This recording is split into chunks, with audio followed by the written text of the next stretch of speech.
하겠습니다.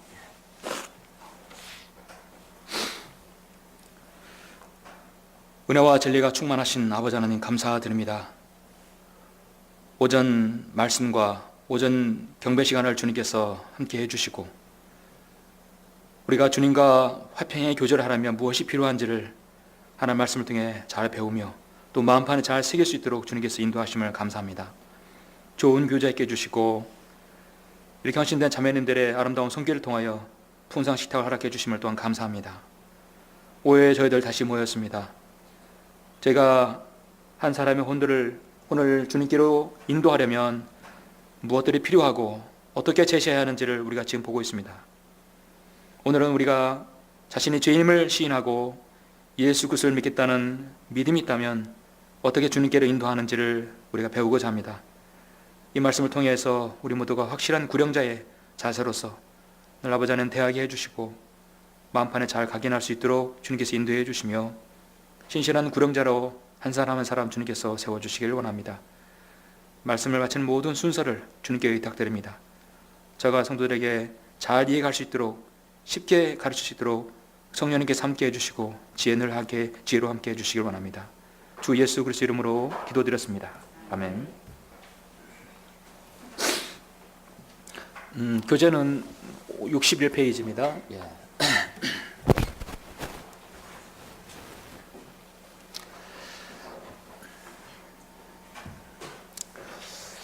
오늘은 네 번째 타임이죠. 구령할 때 가장 중요한 부분이 제 4장이죠. 개인 구령 시 전해야 할 사실들 네 번째로 우리 다같이 로마서 힘이 되는 말씀 10장을 보시겠습니다.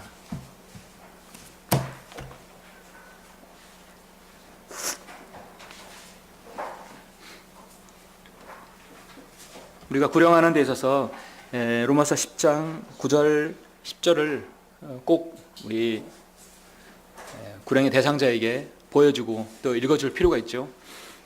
왜냐하면 예수 그리스도를 영접하는 그 순간 영접할 당위성, 성경적 근거를 제시해야 합니다.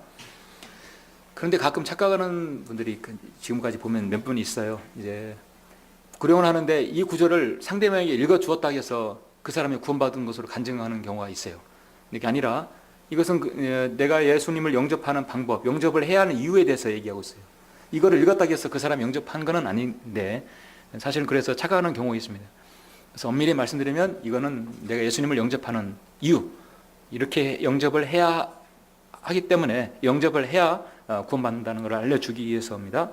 이 자체를 읽어줬다고 해서 그 사람이 영접했다는 것을 간주하지 마시고 일단 이 부분을 한번 보시죠. 내가 내 입으로 주 예수를 시인하고 또 하나님께서 그를 죽은 자들로부터 살리신 것을 내 마음에 믿으면 구원을 받으리라.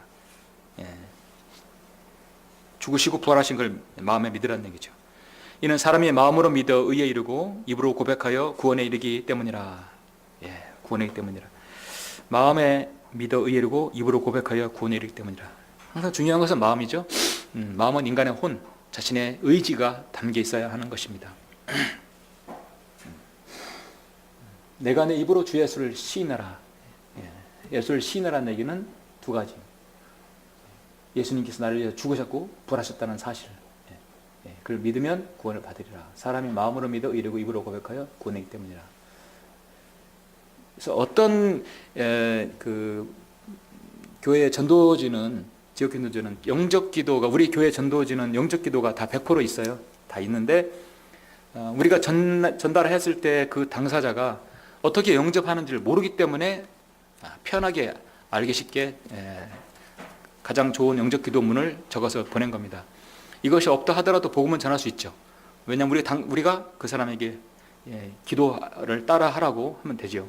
이 부분은 좀 잠시 후에 말씀을 드릴 거고요. 이 부분과 관련해서 이제 한 사람을 소개합니다. 그렇기 전에 우리가 이제 지금 현재 죄인, 그 다음에 죄의 삭, 죄의 용서, 그 다음에 영접. 자신이 죄인임을 알았고 죄의 결과로 죽고 심판받고 지옥에 가고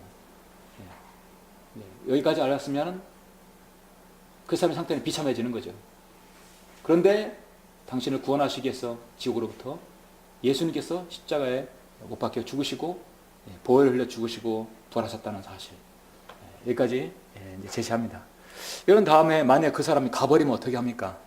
전화벨이 울리거나 약속한 시간에 장소가 돼서 또 누가 온다거나 이렇게 해서 그 사람과 헤어지게 되면 참 난감하죠. 그래서 전도지라도 줘야 되겠죠. 다 믿었으면 마지막 부분을 조용한 시간에 말씀에 근거해서 영접하시라고 얘기해야 되겠죠. 그래서 우리가 뭐 저기 식사하실 때 낚시 얘기 나왔는데요. 저도 낚시 개인적으로 참 좋아합니다. 즐겨 할 수도 없고 시간도 없고 장소도 없고 사실 좋아요. 그 묘미. 낚싯대를 들이우고 나서 입질을 하죠. 촥 입질하는데 언제 나가쳐야 됩니까? 이제 한참 입질한 다음에 때를 늦어보면 안 돼요. 그 순간에 어느들도 쑥 들어갈 때 아니면 쑥 올라올 때 그 민물하고 해서 이 민물도 큰 고기와 작은 고기가 납치 입질하는 게 틀리다고 그래요. 그래서 낚시에 관해서 마지막에 제가 여기 제시하는데 그 순간에 이걸 나가채지 않으면 안 됩니다. 계속 지금 본인의 죄인이었고 죽어서 지옥에 가고 예수님께서 나를 십자가 죽으신 것을 알았다고 한다면 여기서는 영접이라는 얘기는 그 사람을 탁 나가채는 겁니다. 나가채는 순간이 있어야 되죠. 구령장의 네 번째 메시지는 죄인이 구원받는 방법에 대해서 반드시 제시해야 된다. 우리는 어떤 지금 이론을 배우는 게 아니라 실제적으로 여러분이 구령의 현장이라든지 누구에게 복음을 전할 때 반드시 있어야 될 것입니다.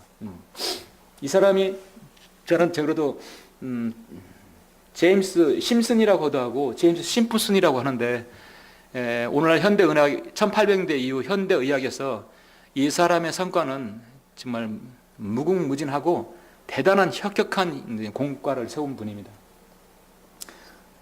그 제임스 심슨을 교재에서 언급했지만 그래도 좀 품위 있게 심슨경이에요. 심슨경. 빅토리아 여왕으로부터 기사자기를 받은 심슨경입니다. 좀 품위 있게 생각했었어요. 근데 찾아보니까 좀 스터분한 옆집 할아버지 같이 보이죠. 이 사람은 1800년대 산부인과 의사인데 정말 신실한 그리스도인입니다. 성경에서 영감을 얻어서 발견한 마취제. 성경에서 감동을 얻었다고 해야 되겠죠. 이 사람이 마취제를 발견한 사람이에요. 이 사람이 이제 1830년에 우리가 이제 마취제 하면 우리가 뭐라고 합니까? 클로로포름, 의학적 용어로 클로로포름이라고 하죠. 오늘날 연예인들이 국소 마취제를 이렇게 소량을 몸에 투여해서 환각 상태로 빠지게 하는 그런 일만 그 우유빛깔, 우유주사라고 하는 그런 것이죠. 이제 이거 원래 이제 환각제가 아니라 마취제입니다. 1830년에 이 클로로폼을 이 심슨경이 발견했어요. 발명이 아니라 발견했습니다. 그의 모든 원소기호도 발견했고, 그래서 그로부터 17년 후에 1847년에 처음으로 자신의 환자에게 이거를 투여했습니다. 투여해서 상당한 진통을 억제시키는 걸 그거를 입증해 냈습니다. 그래서 1847년 11월 달에 그 실험을 성공했어요. 발견하고 17년 후에.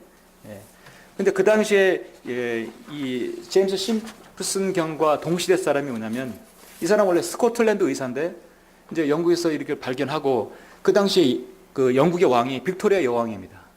빅토리아 여왕은 정말로 훌륭한 그리스도인입니다.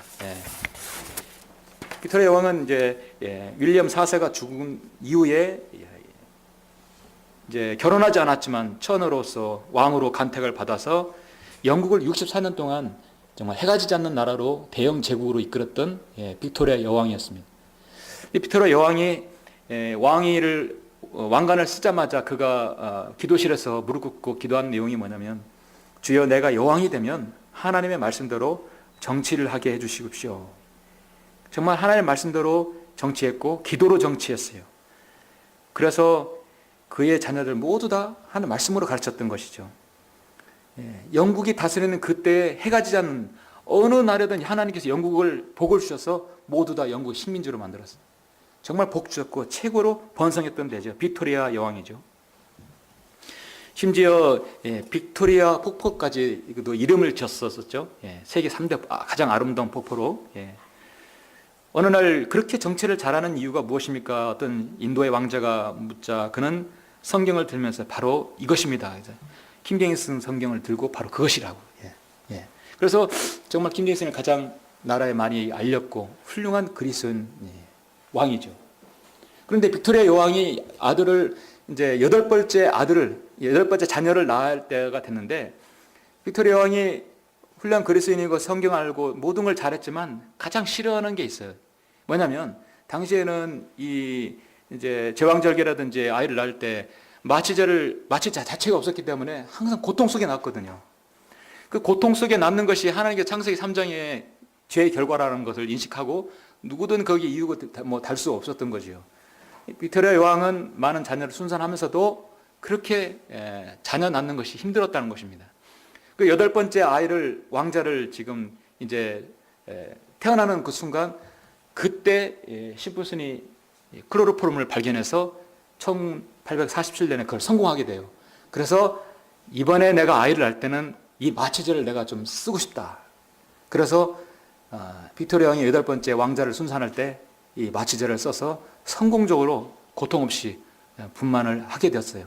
그래서 이 클로로포럼의 아주 그 애용자가 아니라 아주 애찬론자가 됐어요. 원래 이 빅토리아 여왕의 시녀가 이가 너무너무 아파서 발치를 빼야 되는데 너무 고통스럽게 이제 힘들어서 이 클로로포럼을 왕이 의사한테서 써가지고 고통 없이 치아를 뺐어요. 그걸 보고 나도 아이를 낳을 때 그걸 써야겠다. 그래서 아이를 순산했고 9번째 아이도 순산했어요. 그래서 너무나 감사한 의해서 이 제임스 심슨에다가 심슨의 왕실로부터 기사자기 경이란 칭호를 받았습니다. 그래서 이제 어느 날 제자들이 찾아왔어요.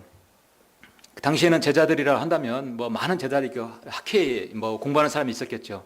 오늘날 많은 기자들이 이게 몰려들 상황이었을 것입니다. 당연히 심슨 경에게 물었을 때 당신의 인생에서 가장 위대한 발견은 무엇입니까? 물었을 때 사람들은 그 대답이 나오기를 바랬었고 기다렸을 것입니다. 나의 인생에서 가장 위대한 발견은 1840년, 30년에 클로로폼 그 마취제를 발견한 것이었습니다 라고 할 줄 알았는데 그 말이 안 나온 것이죠. 말이 안 나오고, 내 생의 가장 위대한 발견은 내가 죄인이라는 사실, 아주 정확했어요. 죄인이라는 사실이고 예수 그리스도께서 나를 구원해 주시기 위해 죽으셨다는 사실을 발견한 것입니다. 정말 결코 잊지 말아야 할 명언이며 가장 중요한 우리 구령자의 그 자세를 그거를 고백한 것이죠. 얼마나 훌륭한 사람입니까? 참, 그래서 당시 때 훌륭한 여왕과 훌륭한 의사, 정말 이런 훌륭한 대통령 우리는 참 그립죠. 참 힘들죠. 그래서 그는 어떤 그 여러 사람 앞에서 주님을 당당히 증거했던 것입니다. 세계적인 과학자, 한 의사의 입에서 그 나오는 말의 영향력은 엄청난 것이었죠. 그래서 만약에 훌륭한 어떤 정치적인 사회적인 업적을 가지고 있는 사람이 주님을 증거한다면 그만큼 효과도 크고, 또 거기서 마귀를 한다면 그 파괴력은 또 엄청나겠죠. 불교에도 구원이 있고 기독교에도 구원이 있다. 연합인 사람 그렇게 얘기해버리면 어떻게 되겠습니까? 자, 여러분 이제 교재 보시면 제가 이제 이 부분을 우리가 구원받는 것에 대해서 제시할 때 구원을 받으려면 두 가지가 있어야 됩니다. 자, 두 가지가 있었는데 하나님에 대한 회개가 있어야 되고 한마디로 그 다음에 예수님을 영접해야 되는 것인데, 회개와 뭐냐면 주 예수 그리스도에 대한 믿음이 있어야 되는다. 구원을 받으면 반드시 두 가지를 인식해야 돼요. 자, 이 부분을 우리 이제 이 부분을 한번 찾아보십니다. 자, 사도행전 20장과 히브리서 6장 1절이 아주 이 맥이 같거든요. 물론 히브리서가 과도기서 서신이지만 이 부분만큼은 오늘 그리스도인에게 아주 딱 맞는 말씀이에요. 자, 두 가지를 한번 보시죠. 앞부분 사도행전 20장부터 한번 보시겠습니다. 사도행전 20장은 지금 사도 바울이 이렇게 복음 전하는 그 과정이죠. 한참 사역하는 과정입니다. 20장 21절.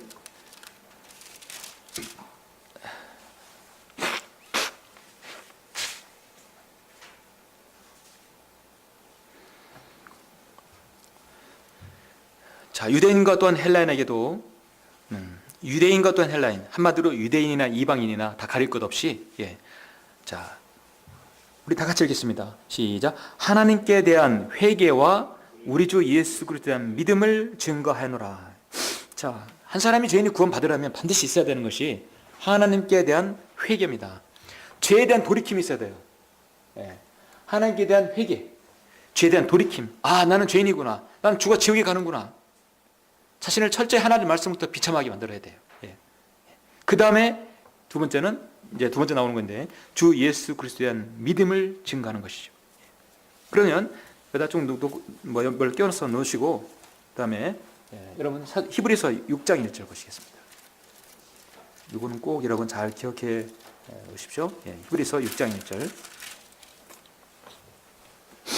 그러므로 우리가 그리스도에 대한 교리의 기초를 떠나 온전함을 향해 나아가야 하리니 죽은 행실들에서 회개함과 하나님을 향한 믿음, 자, 하나님을 향한 믿음, 이것이 있어야 되는 것이죠.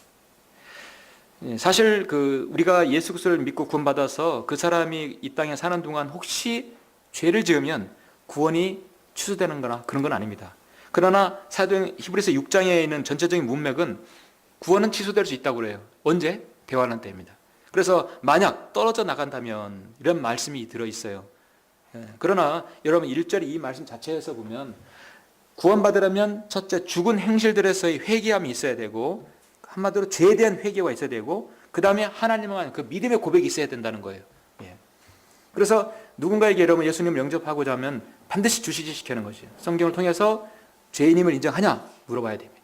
인정하냐? 첫째 죄에 대해 인정하냐? 혐의를 인정해야 뭐를 제시할 거 아닙니까? 그래서 자신이 죄인임을 인정해야 돼요. 아, 나는 죄인이 아니라 하면 더 이상 진적이 안 되는 것이죠. 가장 중요한 것은 여러분, 그래서 영접하기 전에 자신이 죄인임을 신해야 되는 것이죠. 죄인임을 신해야 합니다. 하나님 보시기에 모든 사람은 죄 안에 있다는 것이죠. 피할 수 없습니다.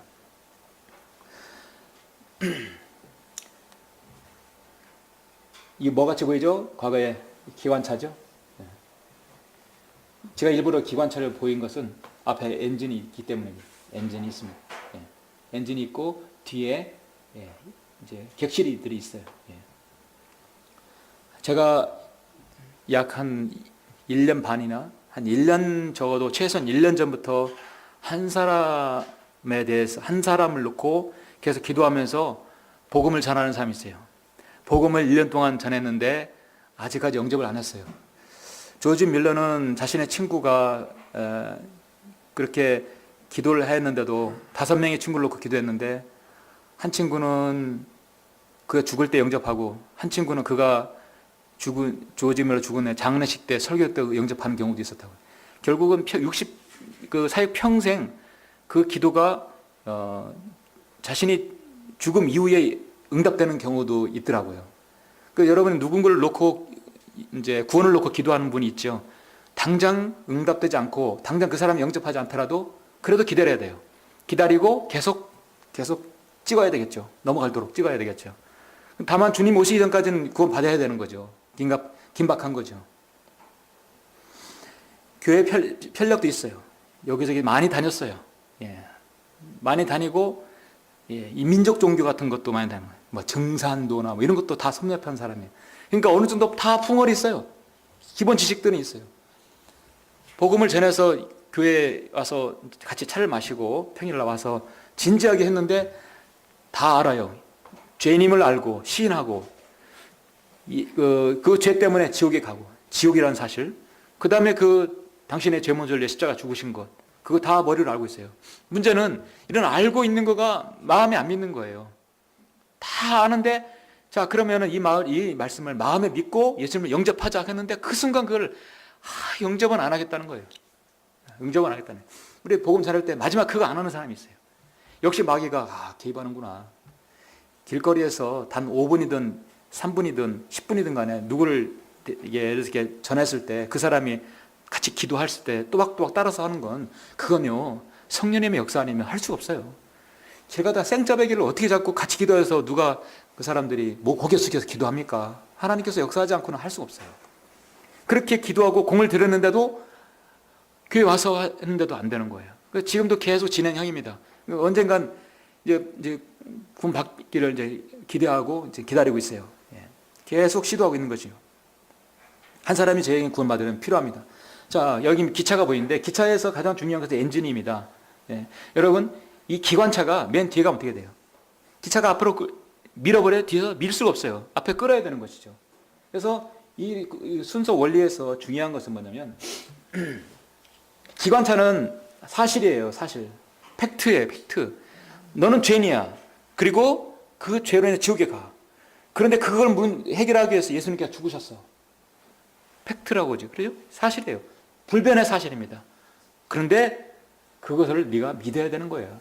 믿어야만이 너에게 있어서 기쁨이 오고 하나님과 화평을 갖는 거예요. 그런데 우리나라의 제도권격이 어땠습니까? 반대.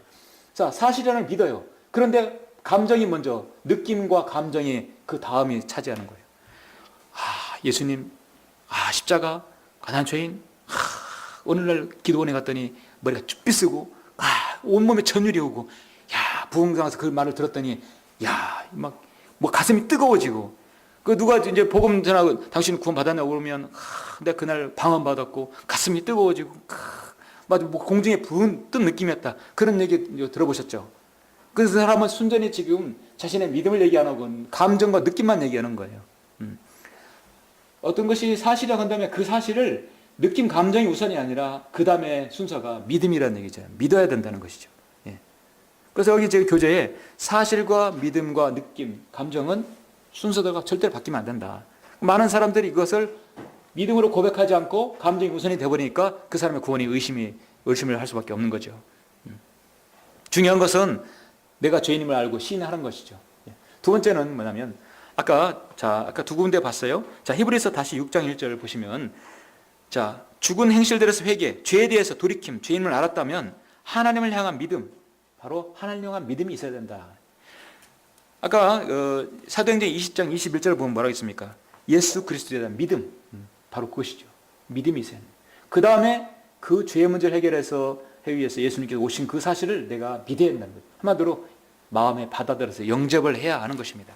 영접을 해야 하는 것이죠. 예. 예수 그리스도 앞에 자신을 완전히 보복하고 나는 죄인입니다. 주님 앞에 내어놓는 것입니다. 누구든 간에 예수 그리스도 앞에 자신을 무릎 꿇지 않고 자신을 보복하지 않고 죄를 시인하지 않으면 영접하지 않으면 안 되죠. 그랬을 때 우리 혼은 저 셋째 하늘에 가서 주님 앞에 서게 될 때 그 사람은 저 셋째 하늘 낙원은 저보다 더 우리가 상상할 수 없는 그런 곳이겠죠. 우리가 기다리고 만나고 싶었던 많은 아름다운 얼굴들이 있죠. 잭칙이라든지 이건 잭칙 그림인데요. 피터 러커만 목사님의 그림의 공통점은 항상 부연 설명이 필요해요. 왜냐하면 천사와 사람을 구별하기 위해서 뭐를 만들었다? 뭐가 있다? 날개가 있습니다. 근데 성경에서 천사는 여러분 날개 없습니다. 날개 없고 33세 반의 남성의 모습이에요. 구별을 하기 위해서 거기다가 천사 꼬리표는 달 수는 없으니까 그래서 날개를 다루는 것은 천사라고 생각하시면 돼요. 사실은 없는데 우리가 그리던 그 얼굴, 천상의 얼굴들이 다 있죠. 올라가면 만나는 거죠. 그래서 새 예루살렘에 가면 우리 교회 현관에 있는 그 생명강 죄송합니다. 그래서 그곳에 가게 됩니다. 우리가 이제 교재 63페이지 보시면 이제 왼쪽에 있는 부분이 사실을 인정하면 두 번째는 믿음을 고백하라는 얘기예요. 고백하는 것이죠. 사도행전 8장에 보면 사도행전 8장 교재에 나오는데 성경 우리 다 같이 잠깐 보시겠습니다.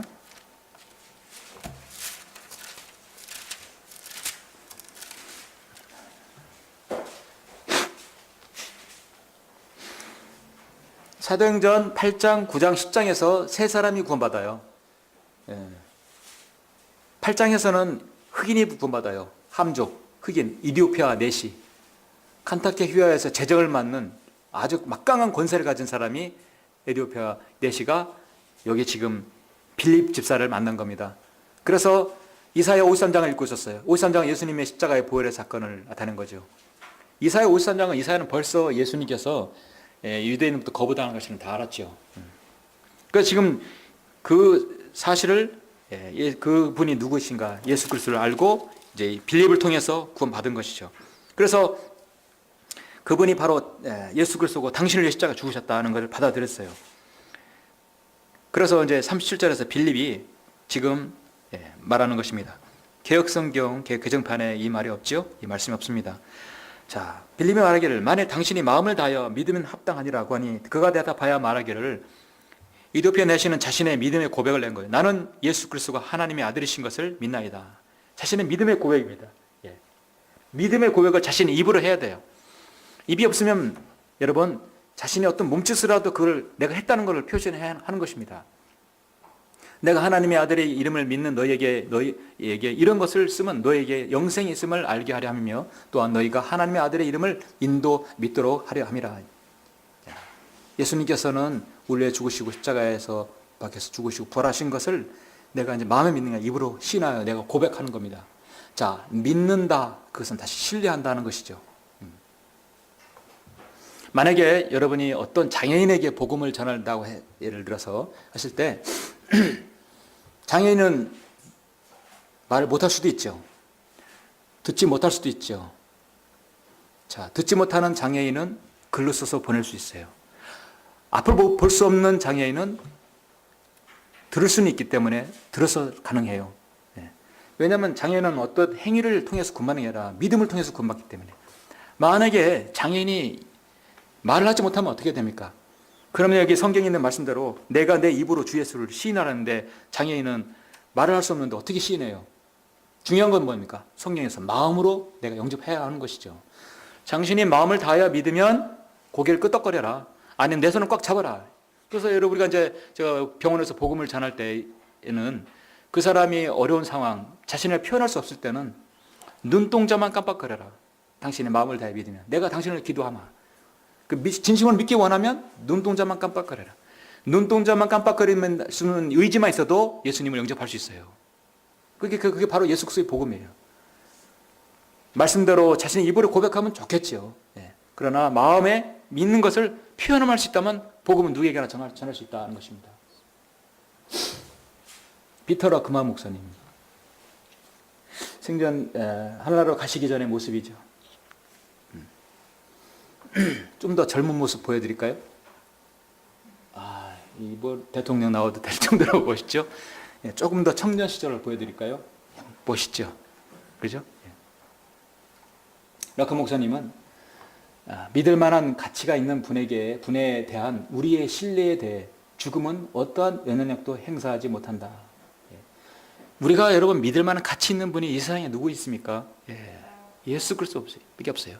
예수님만 믿으면 예수님은 절대 우리를 실망시키지 않으십니다. 한 번도 우리의 기도에 거절하지 않으시고 한 번도 우리를 실망시키지 않으시네요. 자녀가 돌을 달라는데 빵을 달라는데 돌을 주고 생선을 달라는데 뱀을 줄 그 부모가 없듯이 주님은 우리를 늘 구하는 그 이상으로 채워주세요. 그런데 우리가 기도했을 때 구하는 것 다 했는데 제대로 기도했는데 하나님께 주시지 않는 것은 그걸 줬을 때 더 큰 문제가 생기니까 주지 않는 것이에요. 하나님의 기도는 사랑 때문에 거절될 수 있고 저주 때문에 응답될 수 있다는 것이죠. 모든 기도가 하나님께서 자동적으로 응답되지 않습니다. 열이 알아서 응답해 주시죠. 그러나 우리가 하나님을 신뢰할 때 유일하게 신뢰할 수 있는 확실한 그 신뢰할 수 있는 분은 바로 예수님입니다. 신뢰를 했을 때는 죽음과 심판과 지옥의 권세도 우리를 이겨내지 못하는 것입니다. 그래서 여러분 에베소서 1장을 한번 잠깐 보시겠습니까?